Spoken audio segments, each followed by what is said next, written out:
YouTubies, lovely counselor here again doing part 2 of this video. At some point, I promise you all, I will figure this whole video thing out. I'm actually trying to use my digital camera to record this from. So just to pick up with where I left off at, I was basically thanking Nikki 1985 Heart for all that she's done for me and contributed to me as I've gone through this weight loss journey.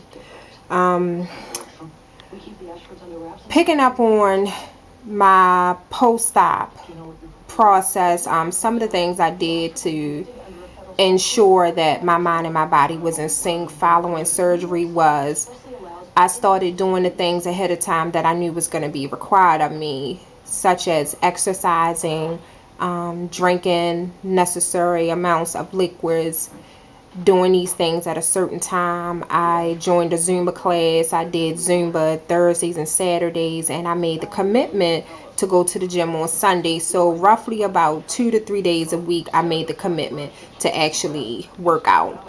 I changed my eating habits. I totally removed fried foods from my diets.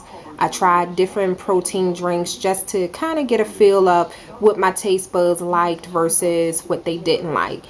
Weight loss surgery is definitely about changing one's mindset, reprogramming everything that we've been taught since birth as far as eating habits.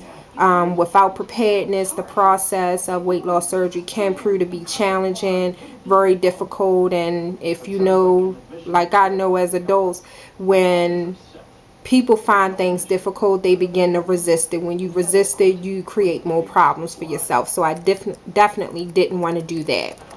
I remember talking to Nikki 1985 Heart the night before my surgery, and I remember telling her that I was in a very, very peaceful place.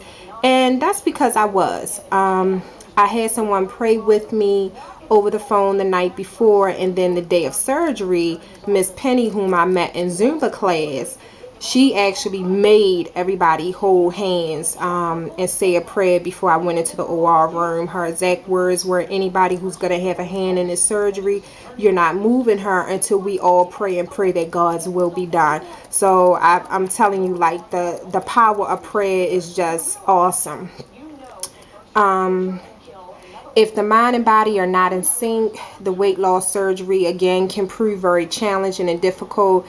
It's amazing how powerful the mind is, but yet we continue to ignore that power of it. We underestimate its validity.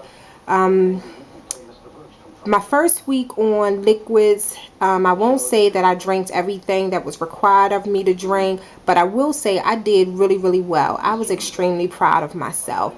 What I did was I didn't focus on size and amount that was in front of me. I just, again, relaxed both my mind and my body, and I just did what I knew was required of me. Because when we focus on, oh, I have to drink this much, then it doesn't go well. I see myself at both the starting and crossing the finish line, so that was very helpful for me in the process.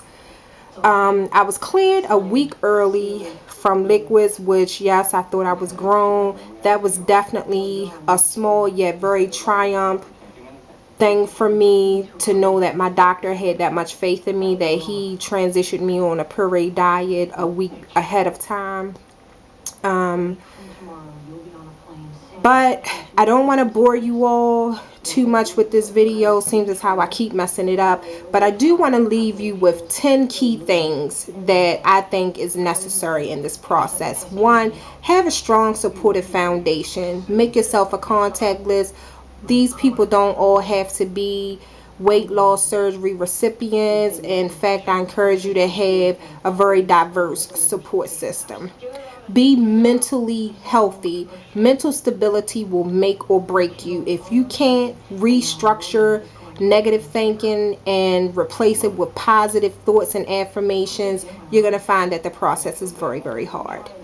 Be organized. Set yourself a schedule, when to take your vitamins, when to drink, when to eat, when to exercise, as well as keeping track of your appointments. Have a sense of humor is the next one. Please, there's nothing worse than somebody that's supposed to be having a new lease on life, but you're sad, you're gloom, you're like what I call a Debbie Downer. Journal. Write your own true story and put it on a bookshelf with the rest of the books. And if ever you forget why you made the decision or your struggle, you can go back and reference what you went through. Next, be committed. Be committed to the process, as this process is never ending, is ongoing, so you have to stay the course. 7, develop yourself an exercise regimen. Be realistic with that. If you know you only have one day that you can dedicate to exercising, then do that. Don't say I'm going to do 5 days and you don't get any days in. Next, have self-confidence. If you don't believe you can do it, no one else will. See yourself doing it, believe you can do it, and watch how you do it. Next, be compassionate. Without compassion, you're missing the whole point of being humble. Always be able to be of assistance and empowering to someone else. And lastly but not least, insight. Have the ability to know why you made this decision. What was the moment, in other words, in your life, the pivotal moment in your life, which you made the sound decision that you were going to have weight loss? What brought you to this decision? And then being able to pinpoint that, you'll notice that you'll govern yourself accordingly.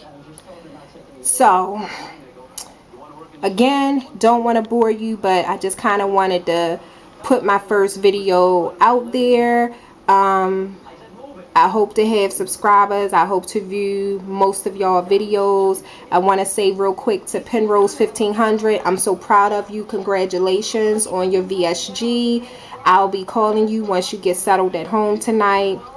J McBride, so happy for you. I love your videos. And last but not least, again, Nikki 1985 Heart, you have definitely been an inspiration to, I think, myself as well as a lot of YouTube subscribers. Your videos are very informational, and I thank you for all that you have done for me, all that you do for me, and I want you to know I love you. So with that said, until next time, Tubies, take care, love yourself.